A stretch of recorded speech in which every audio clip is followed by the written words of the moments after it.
Hey, welcome back, guys. MTG Moxman here, trying out a new deck.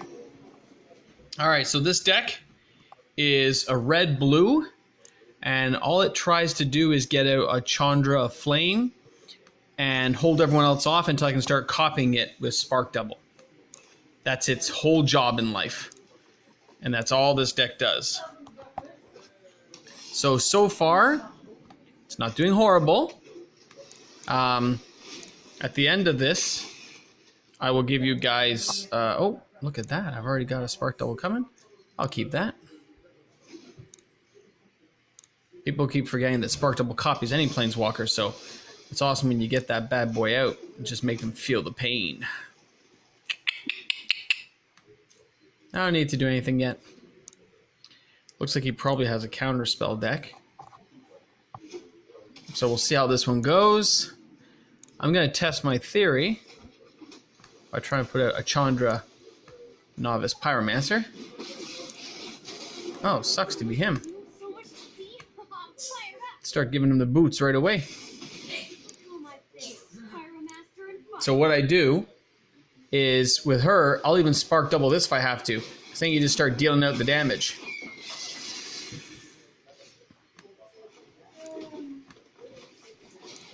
Regulator, copy the spell again.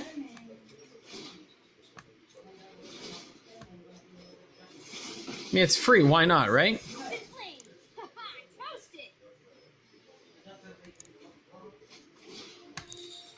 Unsummon my own guy, bring it back to my hand, so I get a full thing again. Now this has worked very well. I keep forgetting how good that card can be. The Callous Dismissal, guys, really can play a part in my deck here and how I do things. Although I like having Golos, too. So, we bring her back out again. Let me see what the Vizier does again.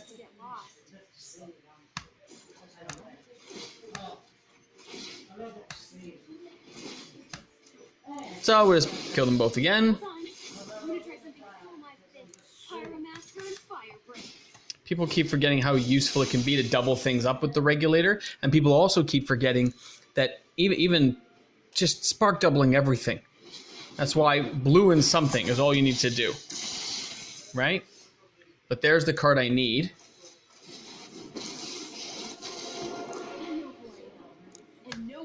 So we'll wipe everything out here.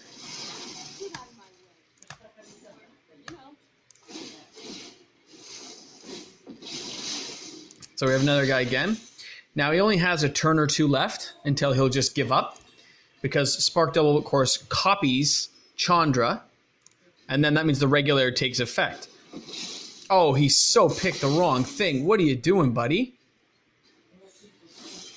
So he doesn't know the game's over, guys. He has no idea, but watch this. You go here.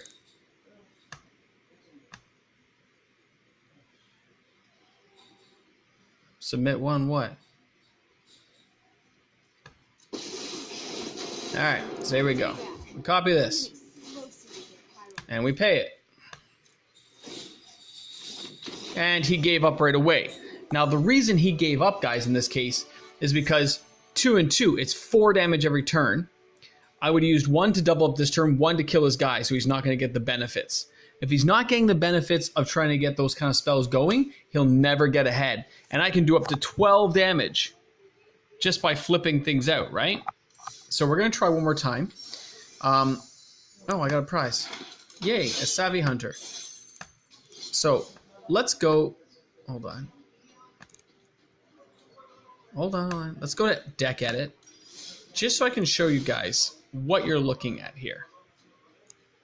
So up here, I use 3 Wall of Runes that lets me scry things. 3 Callous Dismissals to unsummon their stuff or my own stuff to save it. 4 Fae of Wishes. My sideboard is Midnight Clock, Narsat, Ashiok, Jace, all things I can copy. Ral, Swirling Torrent, Ugin, and a whole bunch of different planes, because all those lands can be used with my Golos Tired Travelers. I use 4 of the medium Chandra, only 2 of the low level one. I don't usually copy that. I use it to give them a target. 3 Regulators, 4 Chandra. I have 1 Niz Mizzet. I want 2. I'm just not willing to pay for it. And then an assortment of lands, red and blue. That's all this deck has. And so far, it wins fairly well. I'll show you again. Remember, you can watch this video back, guys. And you can slow it down so you can see all the cards I'm talking about. But you can see, this is not a hard deck to get to. And, oh, Knefit, yeah. A couple of Knefits there to hold them off. It's 3 Spark Doubles. This deck plays quite well, guys. I could go with just 1 Golos, but I prefer to have 2 just so I can get some land thinned out. My land is 2 higher than I need because I can't afford to not have the mana to cast Chandra. The reason Chandra and Niz Mizzet are both there, they're uncounterable. You know, you have no idea how many people try to counter it and just don't understand that they can't. One guy still targeted it, and his spell failed, and I gave him an oops, and he just gave up. I feel bad for him, man. What are you going to do? So, again, guys, when you're trying decks like this, I love using Arena to test decks out. Now, again, this is not a bad start because I can look to see what I have coming. Depends who plays first. Opponent plays first.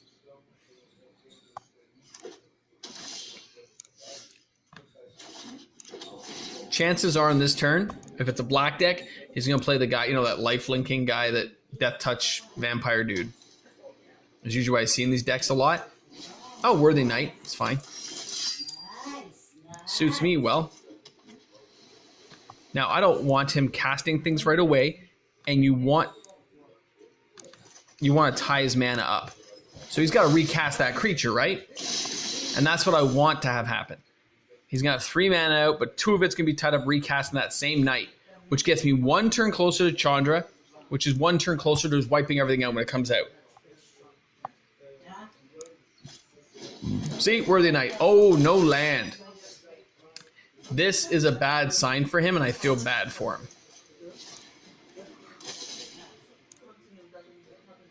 Ember Cat I will keep, because an Ember Cat is the same as having land, guys. I'm definitely not attacking. Now, I don't worry about dealing damage much with the creatures I have. I use them only to block and hold off so I can get Chandra out later. You just hope he doesn't do enough damage to get to you too fast. He's not even going to attack me this turn.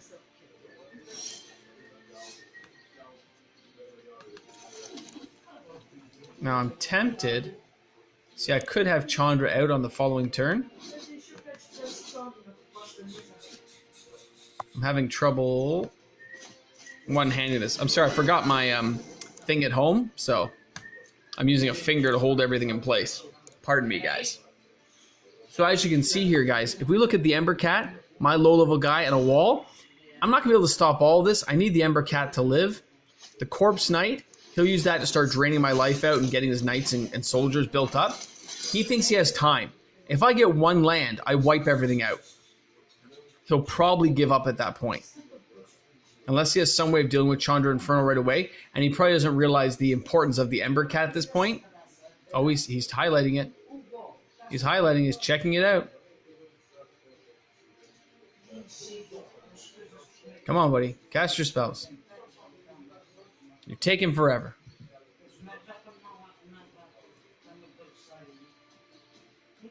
Wow, he's very slow, guys. Sorry. I don't know what he's waiting for. Oh, he's going for that Ember Cat. Smart. But if I get a land anyway, I go for Golos to get the last land I need. And there's, oh, see? And it's a great way to make them use up their stuff. See, he's like, oh my god. Golos the Traveler, what's going on? Golos becomes a target, but I don't care if Golos is the target. He just doesn't realize that. Again, he's got nothing pumping his guys up above 3. And Chandra the Awakened Inferno, as you guys recall, her -3 is Chandra Awakened Inferno does 3 damage. So I will wipe out that battlefield. He has 4 cards, I'll have 2, but I'll have card advantage at that point. Yeah, he doesn't realize it. He's going to try to hit me this turn, probably with a couple of guys. See, ow, he's draining my life. He thinks he's got me.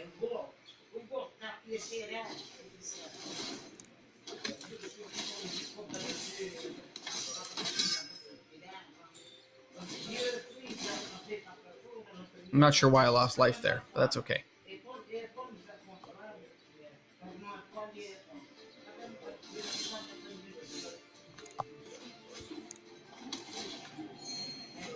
Chandra comes out.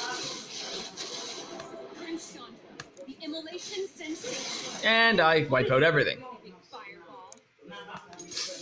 Then we give him a bit of a beat down. So he's lost his army just like I said he would. He's taken a beat down. We're not that far off in life. If he doesn't kill Chandra this turn, I'm going to start putting the counters on him, which is going to give a countdown to his winning or losing.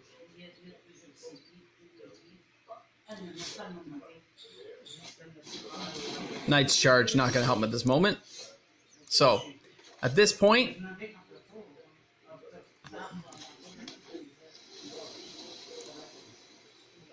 we bring out Chandra's Acolyte of Flame.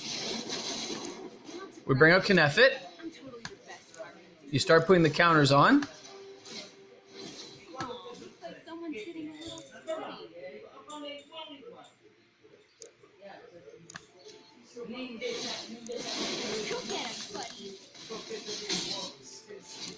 So you can see how quick the game can switch here, guys. I have a well-planned deck.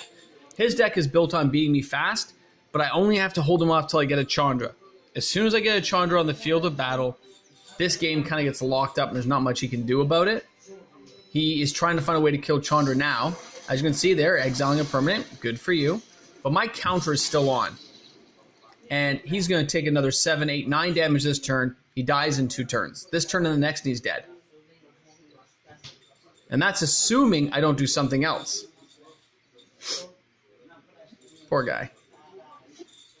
I don't think he realizes the game's over, but we can see it ourselves. 2 damage from this, 4 from this, 1 from this. Oh, the game is done.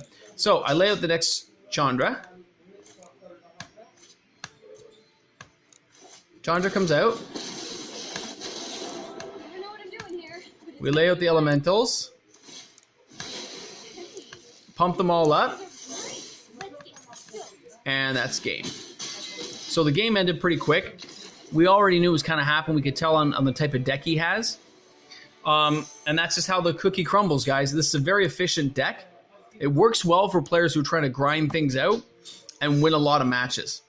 As you can see, I just won 2 in a row without blinking. It took me a while to come up with the concept of how I was going to make sure they didn't die, which is just putting some small creatures in front. They don't look like much, but you can see the creatures I've chosen, the spells I've chosen. Callus can be offensive or defensive.